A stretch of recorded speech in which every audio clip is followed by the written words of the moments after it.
Who knows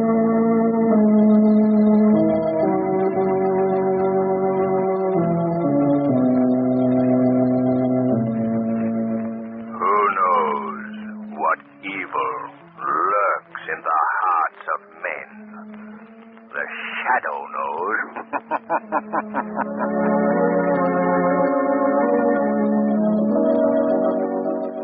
Ladies and gentlemen, as we near the start of the happy holiday season, the Blue Coal Dealers of America wish you, the members of their vast unseen audience, the merriest Christmas ever. And they present as their special Christmas gift to you a heartwarming Yuletide adventure of the Shadow.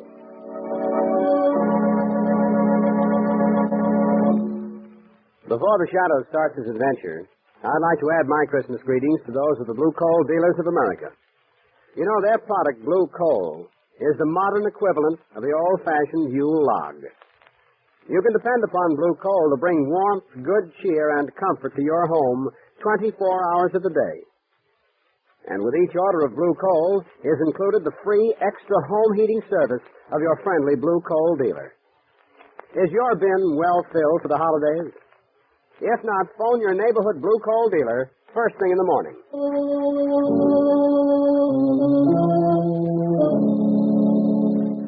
The Shadow, mysterious character who aids the forces of law and order, is in reality Lamont Cranston, wealthy young man about town. As the Shadow, Cranston is gifted with a hypnotic power to cloud men's minds so that they cannot see him. Cranston's friend and companion, the lovely Margot Lane, is the only person who knows to whom the voice of the invisible Shadow belongs. Today's drama, Joey's Christmas Story.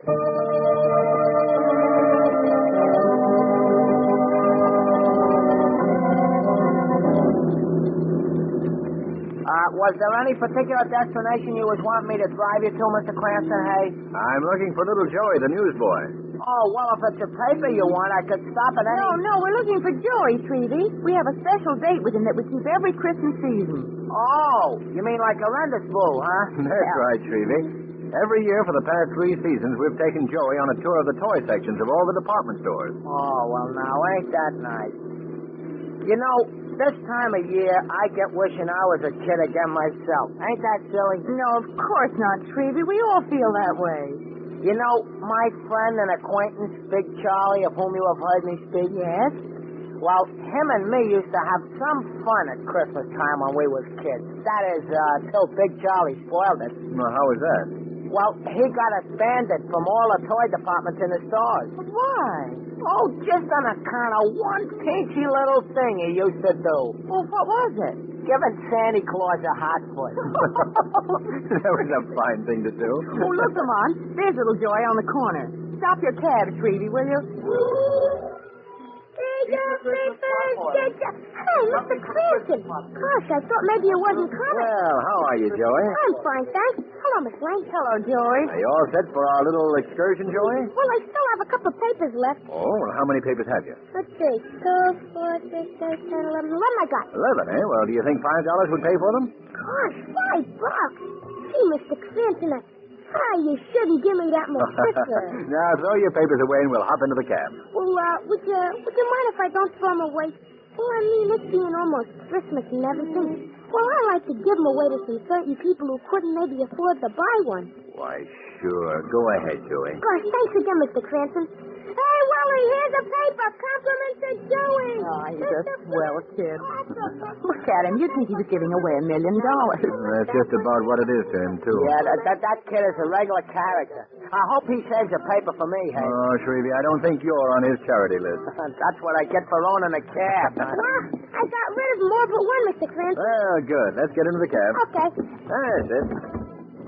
Well, why'd you save the one paper, Joey? Oh, that's me old friend Hobo Sam. He gets a lot of good out of a paper.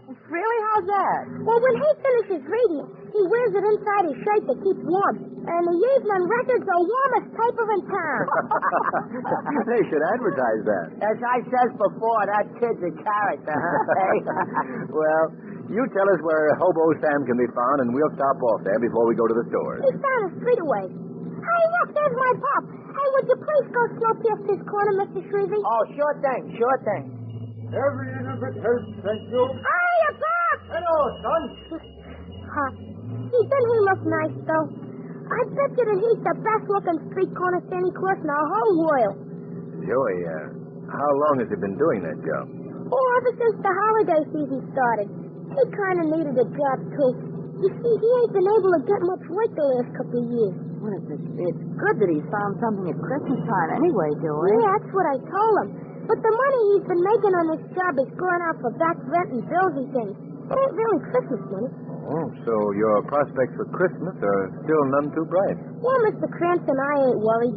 Papa'll find some way for us to have a good Christmas. You see, when he's worried like of anything, me and him take a walk down by the dock. We sit on the pier and watch the water going by. You know, Pop says that watching the water like that makes him all easy inside again. See, I like going down there with him. You know what I mean?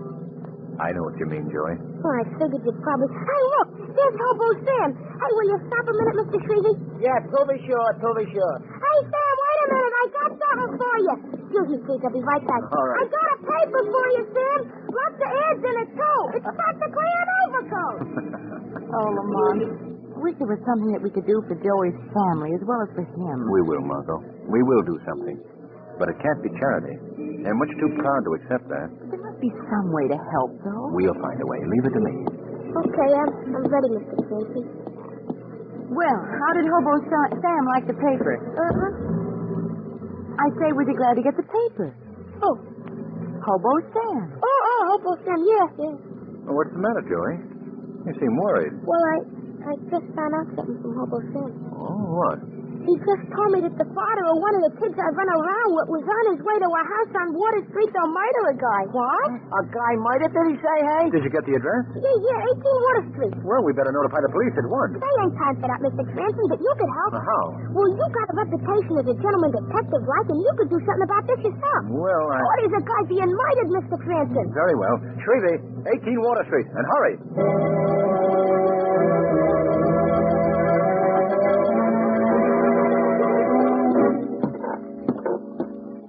Are you sure you got the right address, Joey? This is just an old deserted warehouse. I know this is the right place, Miss Lane. A lot of the men come here to play cards and stuff. Well, we'll see what's in this room here.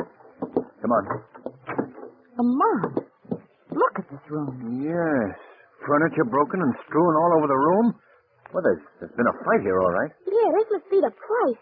This must be it. Look, right there. Blood on the floor. Yes, I see it.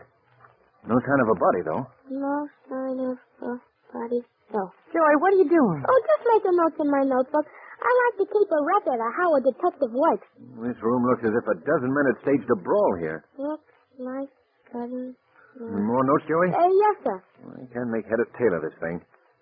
Dozens of clues and no evidence. Come on, look here. What is it, Margot? Note, I found it on the floor. What does it say?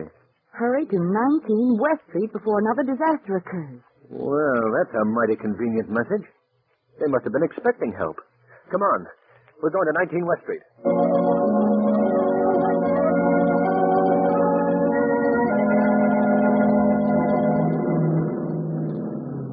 Oh, there's the number. 19 West Street. And I am attempted to add in a very unusual neighborhood this address is in. Yeah, it's just an old boarded-up tenement house. Well, let's have a look. How can we even get into the place? The doors are all barred. Yes. We may have trouble forcing an entrance. Hey, you think maybe the body's in there, Mr. Chris?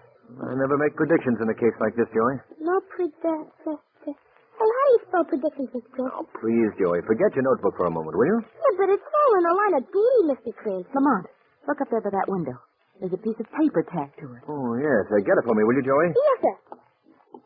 Lamont, what is all this about? Margot, I haven't the slightest idea. Here you are, Mr. Cranston. It's a note, all right. All right, let me have it. Please come at once to 66 Broome Street. Urgent. Hey, that's my address. That's where I live. Hurry, will you hurry?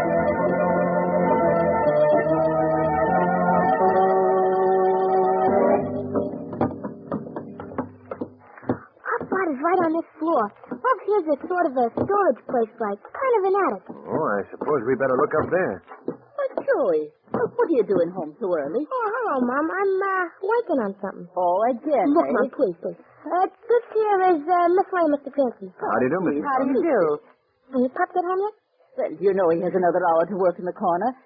And what are you up to now, young man? We think there's a dead man up in the attic. A dead man? Glory to heaven. No, don't be alarmed, Mrs. McNulty. It's just a superstition. Well, whatever it is, I don't like it. Oh, don't you really think that there's a dead guy up there, Mr. Cranston? No, I don't think so, Joey. Yeah, but them notes and the blood and everything in the warehouse. What about them? Well, don't that mean somebody's dead? Not necessarily. But it does in all the detective stories. You read detective stories, do you, Joey? Well, sure. I'm surprised at you, Mr. Cranston. I always thought that when a detective saw blood and everything... But I'm not even sure it was blood. It was so blood. How do you know? How do I know? Didn't I cut my own finger? I suspected as much. Yeah, but wait a minute. What I meant to say was... Well, I mean... You mean you staged this whole thing just for our benefit, didn't you? Well, Joey, did you do that? Well, maybe I sort of did at that. What did he do? What are you up to now, young man? Just a little game that Joey played on us, Mrs. McNulty. A game that sort of backfired. Oh, gee. And I thought I had it planned so good. You did, Joey. You just made one mistake. Only what? What? Those notes were all in your own handwriting. The same handwriting you used in your notebook. What do you know? Am I a dope? What was that? Joey, is this part of your game? No, I don't know nothing about that. Well, we'd better have a look up here in this attic. Wait there, Margot. Hey, I'm coming with you. That's the door right ahead. It's Mr. Murphy. Oh, he's been hit on the head. Hey, that's a nasty wound. Who is he, Joey? Well, Mr. Murphy's sort of the rich guy here in the neighborhood. And he's the meanest and stingiest one, too. I see. What happened? What happened to you, sir? It's hit on the head. Well, who did it? I don't know. Blow came from behind. Hit me. Robbed me. Hey, look, here's his pocketbook on the floor. Let me see it, Joey. Here. Well, there's still some money in it. $10. How much money did you have, Mr. Murphy? $75. Oh, that's strange. If it was robbery, why did your assailant leave you the $10? I don't know. Hey, he's pissed out again. Well, I wonder how the person who attacked him made his getaway. There are no windows in this room, and we were at the only door. Gosh, then it must have been... Oh, Huh? What were you going to say? nothing. It must have been who, Joey? I didn't say nothing. Very well. If you'd rather not tell me, we'd better get Mr. Murphy down to your apartment at once.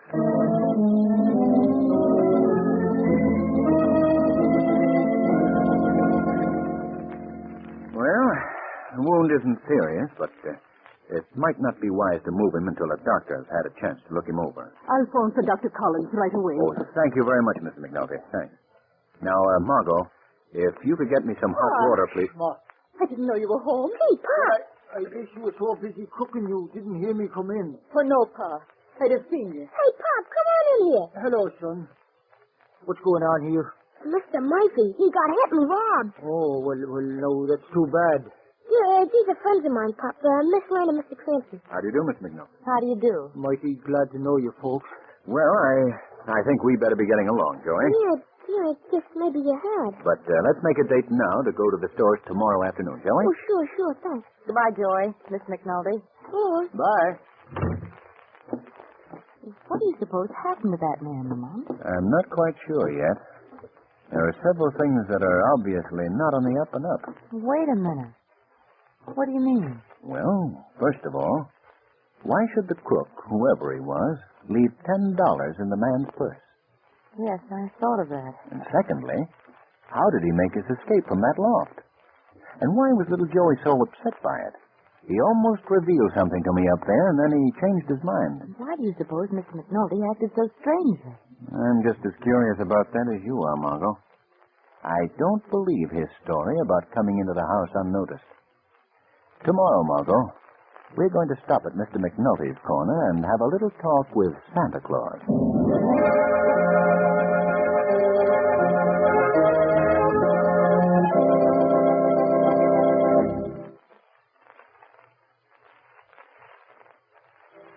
Before Lamont Cranston interviews Santa Claus, put yourself in his place for just a moment.